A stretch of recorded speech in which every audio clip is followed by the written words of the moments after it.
महेश की दो बेटियां थी। बड़ी बेटी पायल और छोटी बेटी रेनू। दोनों एक दूसरे से बिल्कुल ही अलग थे। पायल बहुत ही तेज और घमंडी दिमाग की लड़की थी। वहीं रेनू बहुत ही शांत और अच्छे दिल की लड़की थी। साथ ही वह माता अम्बे की बहुत ही बड़ी भक्त थी। दोनों ने अपनी पढ़ाई पूरी कर ली थी। पायल और रेनू, तुम दोनों की पढ़ाई तो खत्म हो गई है और अब तुम दोनों की शादी की उम्र भी हो गई है। इसलिए मैं तुम्हारे लिए लड़का देख रहा हूँ। मेरे दोस्त के दो लड़के हैं, काफी अमीर हैं। मैं सोच रहा हूँ कि तुम दोनों की वहाँ बात चलाऊं। अमीर लड़के का नाम सुनकर पायल बहुत ही खुश हो जाती है। वहीं रेनू इस रिश्ते से खुश नहीं थी। नहीं पापा, मैं अभी शादी नहीं करना चाहती। तुम्हें शादी करने में क्या परेशानी है? पापा, अभी तो मैंने अपनी पढ़ाई कंप्लीट की है। मैं जॉब करना चाहती हूँ। अरे तू पागल है क्या रेनू? जब इतना अच्छा और अमीर लड़का मिल रहा है तो तुझे क्या दिक्कत हो रही है? अपने पैर पे खुद ही कुल्हाड़ी मार रही है। अरे जब उसके पास इतने पैसे हैं तो तुझे नौकरी करने की क्या जरूरत होगी? चुपचाप शादी कर ले, इसमें तेरा ही फायदा होगा। नहीं पापा, मुझे कुछ समय चाहिए। मैं भी शादी के लिए तैयार नहीं हूँ। महेश को बहुत ही गुस्सा आ जाता है। अच्छा, ऐसी बात है तो ठीक है। मैं तुझे 1 साल का टाइम दे रहा हूँ। अगर तूने 1 साल में शादी के लिए खुद हाँ नहीं किया तो मैं तेरी शादी एक गरीब लड़के से करवा दूंगा। रेनू इस बात के लिए तैयार हो जाती है। वहीं पायल की तुषार नाम के लड़के से शादी हो जाती है।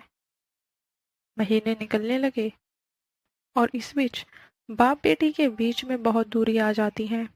महेश रेनू से बात ही नहीं करता। वह तो बस 1 साल पूरे होने का इंतजार कर रहा था। और आखिर वह दिन आ ही गया जब 1 साल पूरे हुए। मैंने जैसा कहा था कि अगर तूने 1 साल में खुद हाँ नहीं किया तो मैं तेरी शादी एक गरीब लड़के से करवा दूंगा। हाँ पापा।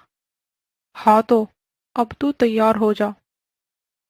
अगले दिन पायल का फोन आता है। नमस्ते पापा। हाँ नमस्ते बेटी, कैसे याद किया? पापा, वो 1 साल पूरे हो गए ना, तो मैंने सोचा कि मैं आपको एक गरीब लड़के के बारे में बता दूं। वो क्या है कि मेरे घर के पास में ही एक गरीब परिवार रहता है। आप बोलो तो मैं रिश्ते की बात चलाती हूँ। हाँ बेटी, तू बात कर। मैं जल्द से जल्द रेनू की शादी करना चाहता हूँ। पीछे खड़े रेनू सारी बातें सुन लेती है।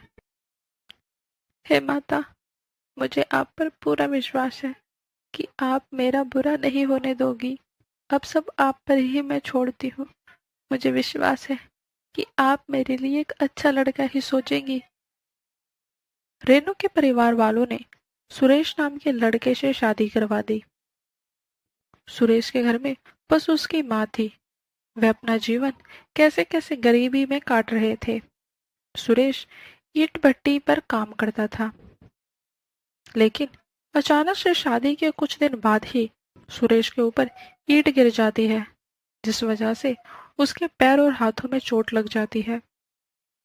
हे माता रानी, ये सब क्या हो गया? मेरे पति को जल्द से जल्द ठीक कर दो माता रानी। लेकिन जब तक मुझे कोई नौकरी करनी होगी, लेकिन इतनी जल्दी नौकरी मिलेगी कहाँ? आखिर में थक हार कर रेनू पायल के घर जाती है। दीदी, मुझे कोई काम मिल सकता है आपके घर में? पहली बात तो तू मुझे दीदी मत बोल। यहाँ तू काम मांगने आई है तो उस हिसाब से मैं तेरी मालकिन हुई। मैं तेरी मालकिन हुई तो तुझे मुझे मालकिन बोलना चाहिए। अच्छा, तो तुझे काम की जरूरत है? हाँ, मैं कोई भी काम कर लूंगी, बस तुम मुझे काम दे दो। ठीक है, तो घर का सारा काम आज से ही शुरू कर दे, जिसके लिए मैं तुझे 5,000 दूंगी पर मंथ। अब देख ले, तुझे जमता है तो कर, वरना कहीं और देख ले। अब तेरी मर्जी है। रेनू काम करने के लिए मान जाती है। कुछ दिन बाद ही नवरात्रि शुरू हो जाती है। मालकिन, मुझे कुछ पैसों की जरूरत थी। वो क्या है कि मुझे नवरात्रि की पूजा के लिए सामान लाना था। पैसे? लेकिन मैंने तुझे सैलरी तो दी थी। हाँ मालकिन, लेकिन वो मेरे पति के दवाई में चले जाते हैं और जो कुछ बचते हैं वो घर के राशन में। मुझे नवरात्रि की पूजा के लिए थोड़े पैसे दे दो। पायल 100 रुपए निकाल कर देती है। ये ले, इससे अब 1 रुपया भी ज्यादा नहीं दूंगी। लेना है तो ले, वरना कोई बात नहीं। रेनू चुपचाप पैसे ले लेती है। 100 रुपए में क्या ही आएगा। भैया, ये नारियल कितने का है? 50 का है बहन जी। 50 का? फिर तो मैं बाकी सामान ले ही नहीं पाऊंगी। भैया, कुछ कम कर लोगे? अरे बहन जी, कितना कम करूं? मुझे खुद को मुनाफा नहीं हो पा रहा। अच्छा, आपके पास कितने पैसे हैं? भैया, मेरे पास तो बस 100 रुपए हैं। अच्छा लाइए, मैं थोड़ा थोड़ा सामान दे देता हूँ।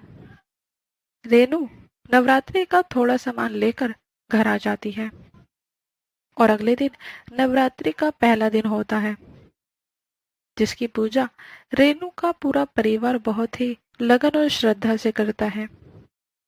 वहीं पायल का भी परिवार नवरात्रि की पूजा करता है। दोनों बहन ने नवरात्रि का व्रत किया। रेनू तो पूरे दिन कुछ नहीं खाती, लेकिन पायल पूरे दिन बस मुंह ही चलाती रहती। कैसे कैसे 9 दिन पूरे हुए और आज दोनों बहन ने कन्या पूजन रखी। दीदी, मैंने अपने घर कन्या पूजन रखी है, आप जरूर आना। अरे ओए, मैं गरीबों के घर नहीं जाती। मैं नहीं आने वाली तेरी पूजा में। और वैसे भी भगवान अमीरों के घर आते हैं, गरीबों के घर नहीं। चल जा अब यहाँ से। दीदी, आपका मन हो तो आ जाना, वरना कोई बात नहीं। रेनू इतना कहकर घर चली जाती है और बहुत ही अच्छे से कन्या पूजन करती है। अब इधर पायल कन्या का इंतजार करती रहती है, लेकिन उसके घर कोई भी कन्या नहीं आती। ये क्या हो रहा है? एक भी कन्या नहीं दिख रही। इतने जोर की भूख लगी है, जल्दी जल्दी कन्या को खिलाकर मैं खुद खा लेती। कहाँ मर गई ये कन्याएं? पायल, अपनी जुबान पर लगाम रखो। तुम्हारी जुबान और घमंड की वजह से ही हमारे घर में कोई कन्या नहीं आई। और अपनी बहन से कुछ सीखो। इतनी गरीबी में भी वह इतने अच्छे से कन्या पूजन किया है उसने।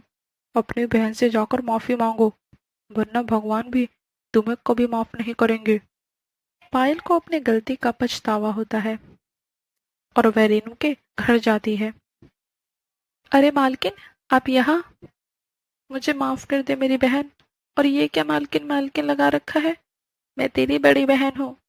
मैंने तेरे साथ बहुत गलत किया, मुझे माफ कर दे मेरी बहन। माफी मुझसे नहीं दीदी, माता रानी से मांगो। आप पैसे के घमंड में आ गई थी, जो ये तक भूल गई थी कि इंसान अमीरी गरीबी देखता है, भगवान नहीं। भगवान के लिए तो सब बराबर ही है ना। रेनू, अभी तक मेरे घर एक भी कन्या नहीं आई और मैंने अभी तक कन्या पूजन भी नहीं की। कुछ करना रेनू। आप चलकर कन्या पूजन की तैयारी करो दीदी, मैं अभी कन्याओं को लेकर आती हूँ। रेनू कन्या लेकर पायल के घर जाती है और अब दोनों बहन कन्या पूजन करते हैं। हेलो दोस्तों, ऐसे ही मज़ेदार वीडियो के लिए मेरे चैनल को सब्सक्राइब करें और वीडियो अच्छी लगे तो वीडियो को लाइक करें।